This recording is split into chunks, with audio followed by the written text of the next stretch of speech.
Ministre min sigini bɛ dɔnni la fisamanti yiriwali hukumu kɔnɔna na Sosthène Dengara, ministre de l'enseignement de base et de l'alphabétisation, ani ministre min sigini bɛ nafolo mugu yiriwali a ka se ka bugu yan fɛ jamana kɔnɔna na Dr Abubakar Nakanabo, o y'o senfa ka ye bi cɛkɛda ba dɔ kɔnɔna na an fɛ Bojilaso kɔnɔna n'o ye SAP Olympique, ni cɛkɛda min bɛ sɔrɔ zone industrielle la novembre kalo tile 11 na. Ka se ka taa baara tacogoya lajɛ hakilijigila ni cɛkɛda in SAP Olympique a bɛ gɛlɛya la ni bi a tun bɛ san 5 ɲɔgɔnna bɔ ni baaraw tun bɛ gɛlɛyaba de kɔnɔna na. Jamana ɲɛmɔgɔw ayiwa o ye cɛsiri ba de boloda walasa baara bɛ se ka daminɛ cogoya min na. Ni cɛkɛda min bilara sen kan kabi san 1974 na ni a bɛ jamanaden 300 ɲɔgɔnna ta baara la bɔɲɔgɔnko la. Jamana bɛna bolo don kosɛbɛ cɛkɛda in dɛmɛni na ka da kan a jɔyɔrɔ ka bon kosɛbɛ. A bɛ pine ale ni samara minnu feere, ayiwa ale de ye cɛkɛda kɔrɔ belebele ye ni cɛkɛda kɔrɔ foyi ti a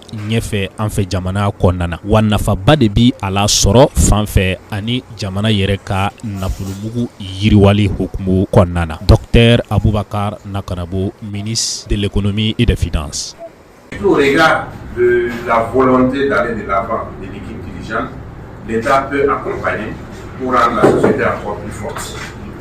Parce que nous estimons que c'est une société très stratégique dans la mesure où, d'abord, elle fait partie des sociétés les plus anciennes. Ensuite, elle touche une matière qu'on peut considérer comme un produit de grande consommation, pour peu qu'on organise mieux le marché.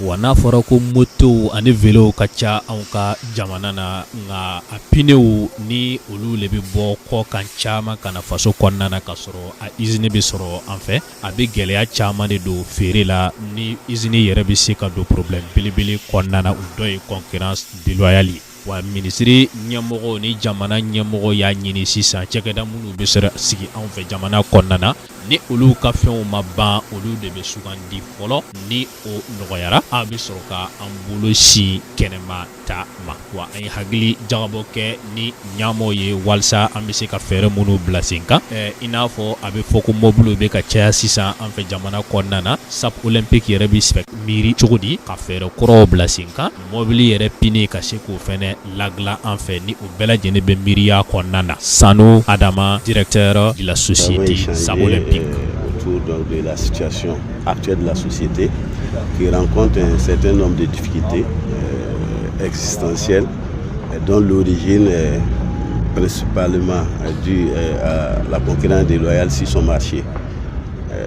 Donc aujourd'hui nous avons parlé de comment voir au niveau du gouvernement pour l'accompagner à se relever, à se remettre à niveau et véritablement à s'engager sur la voie de son développement pour le bonheur de nos populations au Burkina Faso ici, pour le bonheur des populations de notre sous-région. Wa ni gɛlɛyaba bɛɛ lajɛlen na SAP Olympique cɛkɛda sira ka jɔ ni cɛya ye walasa o bɛ se ka défi yɛrɛ affronter cogoya min na. Wa min ye cɛkɛda belebele Burkina Faso kɔnɔna na ni o bɛ cɛkɛdaw dɛmɛ. Fond burkinabé pour le développement économique et social olu fɛnɛ y'o sen don kosɛbɛ walasa o bɛ se ka o bolonɔ don cogoya min na cɛkɛda in ka se ka jɔ ka d'a kan a jɔyɔrɔ ka bon kosɛbɛ an fɛ jamana kɔnɔna na. Ɲamaba Gendandour Amade a bɛ caman fɔ an ye an ka lamɛnnikɛlaw. Au nom de l'ensemble du gouvernement pour s'imprégner de ce qui se passe dans l'usine, les activités que l'usine mène, mais aussi comprendre les difficultés que l'usine arrive à traverser parce que depuis près de 5 ans, l'usine traverse des difficultés mais tient bon. Donc c'est bon de passer pour comprendre comment l'usine arrive à traverser ces zones de turbulence et comment est-ce que le gouvernement pourrait accompagner l'usine à se relever de cette situation. C'est une situation assez tenace, mais je pense que les premiers responsables de l'usine tiennent tellement à leur usine que tout est mis en œuvre pour que les activités continuent. Donc nous avons pu voir toute la chaîne de production, que ce soit des pneus, que ce soit des chambres à air, que ce soit des outils qu'ils élaborent, et ça nous a rassuré que l'entreprise est encore viable avec des activités qui sont des activités dont on a besoin des produits issus de ces activités-là. Maintenant, il faut restructurer. Donc, WhatsApp Olympique kɔfɛ ministre filaw ye kun sin ayiwa faso kɛrɛ la hali bi zone industrielle kɔnɔna na Bobo Djilasso o ye cɛkɛda min ka baara sigini bɛ lakɛrɛ lagilani kan. Lakɛrɛ min jɔyɔrɔ ka bon kalan denmisɛnw fanfɛla ale ni dɔnni yɛrɛ ɲinini hukumu kɔnɔna na. Lakɛrɛ min bɛ sɛbɛn tableau kan ka se ka a dilan cogo la min a bɛ kɛ qualité a jɔyɔrɔ bɛ bonya o fana ye cɛkɛda belebele ni a visite la ka se k'a filɛ baara bɛ taara cogo di, gɛlɛya ye yɔrɔ jumɛn ye, jamana ɲɛmɔgɔ bɛ se ka dɛmɛ jumɛn di a la. Ministre filaw taara o ɲɛjɔ ka se ka baara tacogoya bɛɛ lajɛlen lajɛ cogo la fisamanti la. Wa ɲinina cɛkɛda in fɛ u ka banba ka cɛsiri kɛ ka dɔ fara cɛkɛda in bonya kan walasa ka se ka dɔ fara halibi ɲɛtaga kan a ka se ka bonya ka jamana faso yɛrɛ bɛɛ lajɛlen mun bɛ nafa. Wa ministre y'a ɲini anw consommateurs fɛ mun ye jamanadenw ye ni an y'an sen fa ka se ka taa lakɛrɛ san. Ayiwa n'an donna boutique kɔnɔna na an ka ɲininkali kɛ ni faso kɛrɛ bɛ ka d'a kan maaw de bɛ baara kɛ faso kɛrɛ cɛkɛda la ni anw bɛ lakɛrɛ san olu bɛ sɔrɔ kɛ wa o b'o yɛrɛ wasa k'o denbaya nafa ka faso yɛrɛ fɛnɛ wasa. Faso ta de bɛ bila ɲɛfɛ fɔlɔ ni o ma wasa kɛ an bɛ sɔrɔ ka kɛnɛmata sugandi. Docteur Aboubakar. Entreprendre n'est pas facile, ça demande beaucoup d'engagement, beaucoup d'efforts et surtout de la persévérance. Et quand on regarde la petite histoire de Faso Cré, ça montre qu'il y a de la persévérance, il y a de la volonté de produire et d'offrir quelque chose. Et nous sommes aujourd'hui dans un contexte de révolution progressiste populaire qui commande que nous faisions en sorte de pouvoir produire tout ce que nous voulons sur place au lieu d'aller importer. Et surtout de consommer ce qui est produit localement. Ça, c'est vraiment quelque chose de très important parce que quand on parle de souveraineté, quand on parle d'indépendance, c'est aussi cela. On ne peut pas continuer à importer des biens qui sont déjà produits sur place.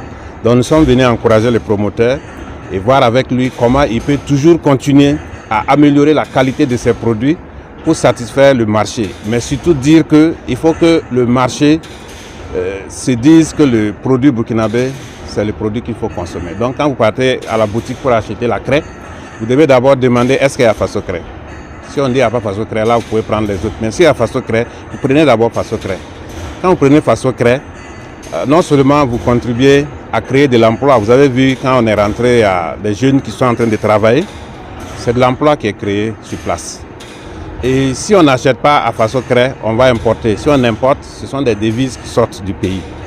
Donc, c'est une entreprise qui contribue à créer de la valeur à l'intérieur. Absanduru Bobby en fene ni anjenyo an sigira ka miri aywa lakere bi bɔ kɔ kan kana na fene ye lakere cɛkɛda sigi an fɛ a bɛ se ka faso nafa kosɛbɛ. Faso kɛrɛ o ye cɛkɛda fɔlɔ de ye ale kelen le cɛkɛda ye Burkina mun bɛ bɛn min bɛ lakere dilan an fɛ yan wa a bɛ se ka carton 3,500 bɔɲɔgɔnkɔ feere san kɔnɔna na k'a ye minisiri ka déplacer ka se ka na bɔ anw ye o ye bonyaba ye anw yɔrɔ ni a bɛ anw laso hali bi cɛsiri la an ka se ka baara kɛ ni ye faso baara de faso kɛrɛ cɛkɛda ɲamaba makan Goro Rabi u ka wuli ka na an ka usine na ko ɲuman lo donc a b'an fana a b'an encourager an fana ka se k'a lɔn ko autorités b'an kalama autorités b'an kɔ donc an baara min na yan faso baara lo a yira k'a fɔ jeunes ka wuli an bɛ se ka min kɛ k'an ka jamana dɛmɛ bɛɛ k'a kɛ donc o de la an fana ye lakɛrɛ dilan daminɛ yan yɔrɔ la pour que école minnu b'an fɛ u ka se ka lakɛrɛ sɔrɔ ka baara kɛ lakɛrɛ minnu bɔ jamana wɛrɛ ka na an ka école la yan an k'o ko ninnu lalɔ ka se ka produit yan yɔrɔ la ka baara di jeunes ma ka tila ka ta ka taa denmisɛnninw kalan n'a ye ka lɔnniya sɔrɔ. An ka usine an y'a dayɛlɛ 2025 kɔnɔ donc bi bi in na an ka baarakɛlaw bɛ taa 30 la. Ni bɛɛ lajɛlen kɔfɛ sa minisiriw ye maison de la culture magwɛn walasa ka taa kɛnɛ ɲɛnɛmaya n'an ko 22e rencontre gouvernement et secteur privé n'o ye kɛnyɛrɛye cɛkɛdaw ani jamana ɲɛmaw ka hakili jakabɔ kɛnɛ.